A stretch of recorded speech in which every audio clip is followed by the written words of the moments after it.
Vamos falar de gastos. Isso aqui é o Brasil 2015. Brasil 2015. Setor público brasileiro, sistema de gastos e de receitas do Brasil. Então veja, o Brasil gasta com aposentadoria 12% do PIB. E ele gastou no ano passado, e esse ano vai ser mais ou menos a mesma coisa, 9% do PIB com juros da dívida. Os juros da dívida brasileira são extremamente altos. São provavelmente os mais altos do mundo. Então, uma grande parte do gasto do governo vai para pagar essa dívida, que explodiu nos anos recentes. E o resto das despesas, educação, saúde, transporte, justiça, todas as funções do Estado consomem 25%.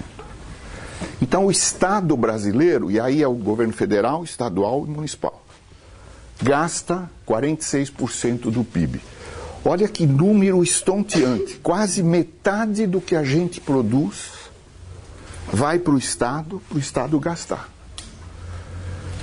E onde é que o Estado gasta mais? Aposentadorias. E por causa desse gasto excessivo em aposentadoria, isso acaba produzindo um problema fiscal e o país tem que se endividar, o Estado se endivida e tem que pagar juros. Agora vamos ver as receitas. De onde é que o governo tira dinheiro para pagar metade do PIB?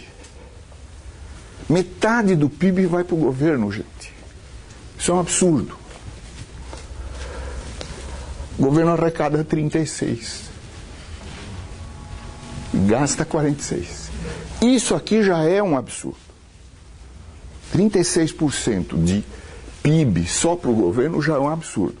Agora, como não basta, o governo se endivida e paga e arrecada mais receita vendendo títulos.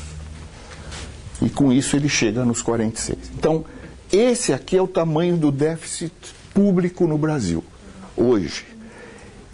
Deixa eu dizer uma coisa para vocês. Antes da era Lula, o governo gerava um superávit de 2 a 3%. Quer dizer, ele gastava 2 a 3% menos do que arrecadava. E com isso ele conseguia diminuir a dívida. Depois da era Lula e Dilma, nós estamos no outro lado da balança. Nós estamos gastando muito mais do que arrecadamos. E a dívida está explodindo e esse é um risco enorme que o país corre nesse momento. As próximas semanas, o Congresso vai votar uma nova lei que vai tentar ajustar o crescimento desses gastos. Nós precisamos acompanhar muito bem o que é que o Congresso vai fazer. O governo acabou, nesse projeto, o governo está sugerindo que os gastos não vão crescer mais acima da inflação. Eles têm crescido acima da inflação.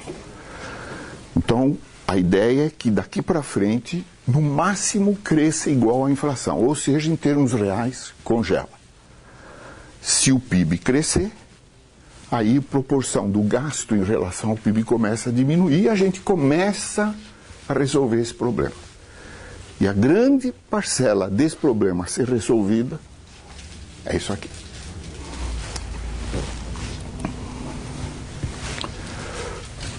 Isso aqui é um gráfico já antigo, mas não mudou, a situação é a mesma. Da OCDE.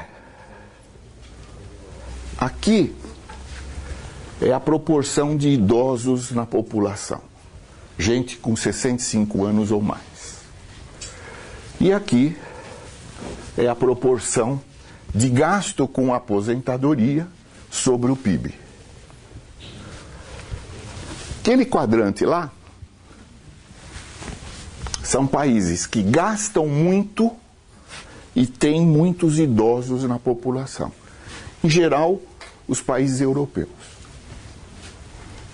Aqui, países que têm muitos idosos, mas gastam pouco. E eu chamo a atenção de vocês para o Japão aqui. O Japão é um o país com maior proporção de idosos, vocês estão vendo? Mas não gasta muito, porque faz parte da cultura e da legislação japonesa uma obrigação de que a família cuide dos seus idosos, antes do Estado. Então, esses países, principalmente os países orientais, são países que, embora sejam de grande proporção de idosos, gastam pouco. Aqui, países com poucos idosos e pouco gasto. Sobrou um quadrante e tem um país lá. Vocês sabem que no Brasil a gente tem uma fruta que só existe aqui no Brasil. Que fruta é? Jabuticaba. Ela só existe no Brasil. E como no Brasil a gente tem muitas coisas que só existem aqui no Brasil, então nós temos muitas jabuticabas. Essa é uma delas. Vocês estão percebendo a gravidade do nosso problema? Do ponto de vista de comparação internacional, é um desastre a nossa situação. Nós gastamos como a Alemanha, como a Suécia, mas nós somos muito jovens ainda. Então imagina daqui a pouco. Deixa eu começar a assustar vocês. Eu estou aposentado. Os seus pais, e daqui a pouco vocês, estão pagando a minha aposentadoria. Eu agradeço por isso. Agora, quando vocês se aposentarem, eu não sei se vai haver alguém para pagar a aposentadoria de vocês. Se alguém ainda não tinha acordado, eu acho que agora acabou de despertar, né? Por que eu digo isso? Olha a projeção demográfica para o Brasil.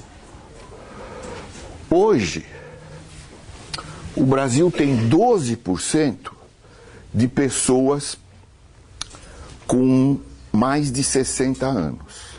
Aqui são os de 60 a 64, aqui 65 ou mais, e aqui a soma dos dois.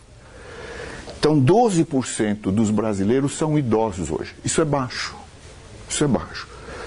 Mas olha daqui a 20 anos. Daqui a 30 anos. Nós vamos ter 1/3 da população de velhinhos. E vocês vão estar lá, ó, trabalhando para sustentar esses velhinhos. Então, se a gente não fizer alguma coisa agora, vocês imaginam que vai ser esse país daqui a 2 ou 3 décadas. Não vai haver recurso para pagar a aposentadoria dessas pessoas. Isso aqui é mais um gráfico, eu peço desculpas pela qualidade. Pirâmide etária, 1950, poucos idosos. 1980, começou a engordar. Hoje, 2010, em 2050. Tá?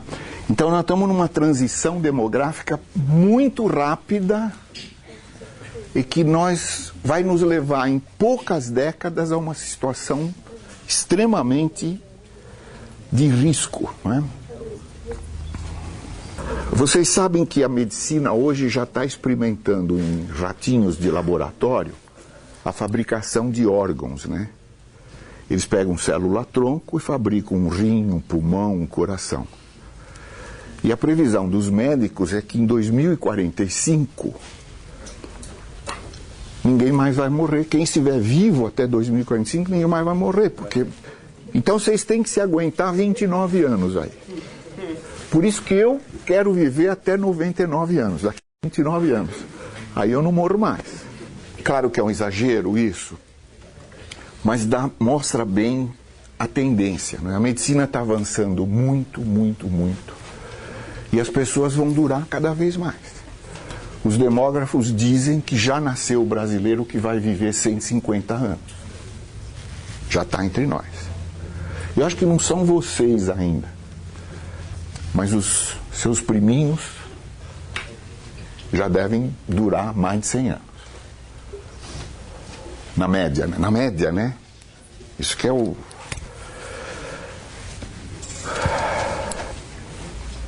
Então, essa é a pergunta. Quer dizer, não só quem vai pagar a aposentadoria de vocês, mas a pergunta mais importante, será que vocês vão se aposentar? Porque está tudo mostrando que é muito provável que a gente vai ter que trabalhar até bater com as botas.